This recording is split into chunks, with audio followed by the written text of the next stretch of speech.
I looked at Berkeley's website. I looked at a lot of different university websites, and no one had any sort of class that was about Bay Area or specifically East Bay or Oakland culture.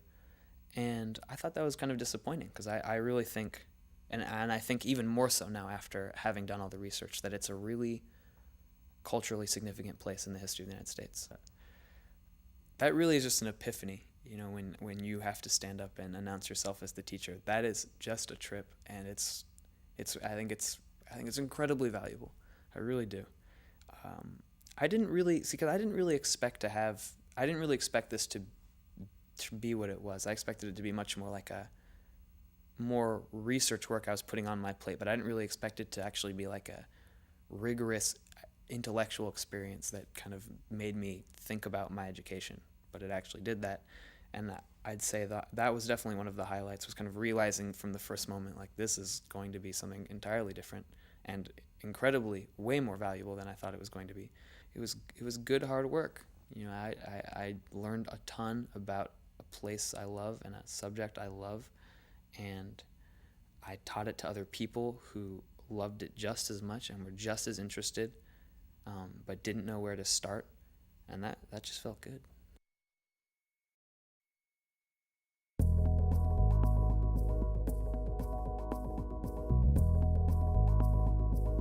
I decided to talk to my mentor about maybe designing a course where I can facilitate a discussion seminar where the students can understand the difference between neuroscience and how it approaches the brain, and psychology and how it approaches the brain. It was a good collection, majority first and second years, lower division students who really wanted to get an experience that was not graded, that was one unit, low stress.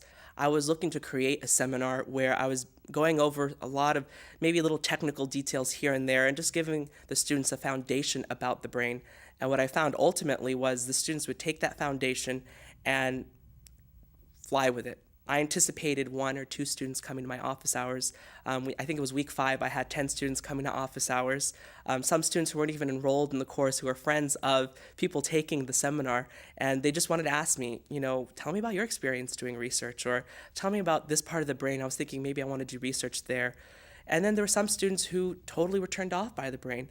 And I think that's also an accomplishment, because you don't want to jump into a major at the university and do it for 4 years and really not enjoy it, period. I found myself really helping students discover what major they wanted to do on campus, which was one of my main goals starting the program.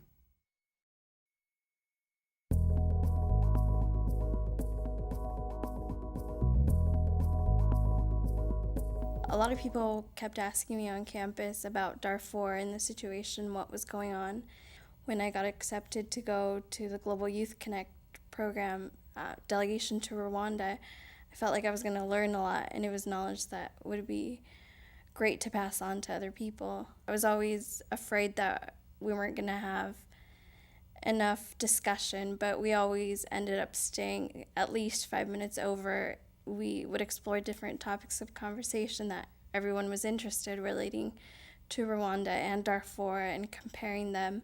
I mean, I knew I wanted to do a human rights career in general, but I think it sort of solidified the fact that I want to work in human rights and preventing these crimes against humanity. It helps you understand different perspectives. It helps you see different points of view, and it's just a wonderful experience in communication skills and leadership and time management, and it just helps you out a lot in different aspects.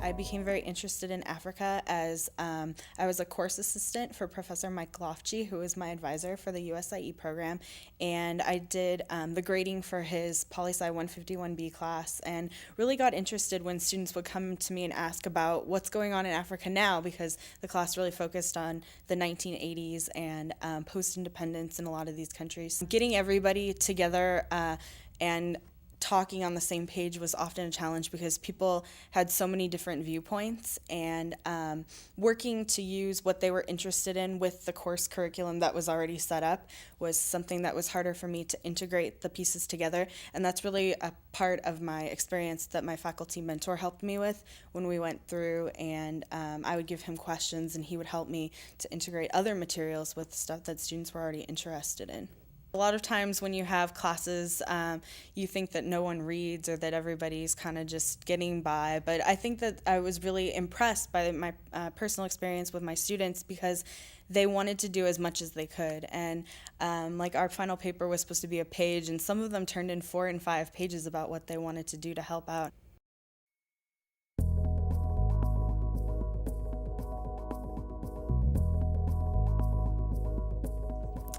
I heard about the program from an email that I got from the department counselor, just saying, hey, if you're interested in, designing and teaching your own class, attend this workshop.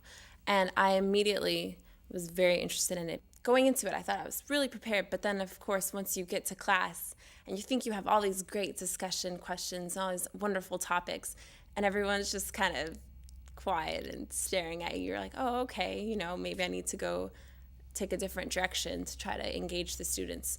And it definitely made me appreciate the discussions that I've been in more, because I'll see, TAs asking questions about the reading and just trying to get people to engage in class. And I just know that feeling of standing in front of everyone and just getting all these blank stares at you. I always kind of thought maybe I would want to be a professor, and this has shown me that I can do it. It's before I wasn't sure, but I know it's going to be a lot of work, but it's going to be fun also.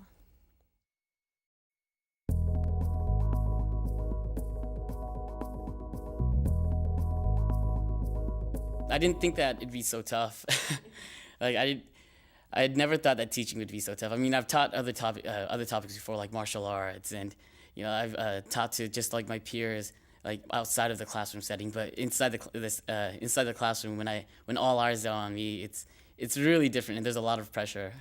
The pedagogy class was really good because there I learned, the inner workings of the education of teaching other students.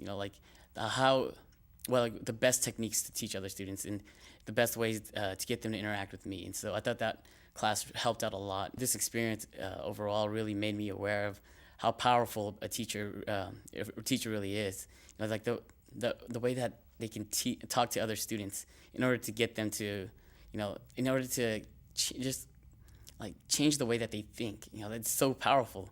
And I think that in itself is it's so rewarding, to be able to have one of your students come back to you and say, I learned something from your class, and because of your class, I was able, the way that I saw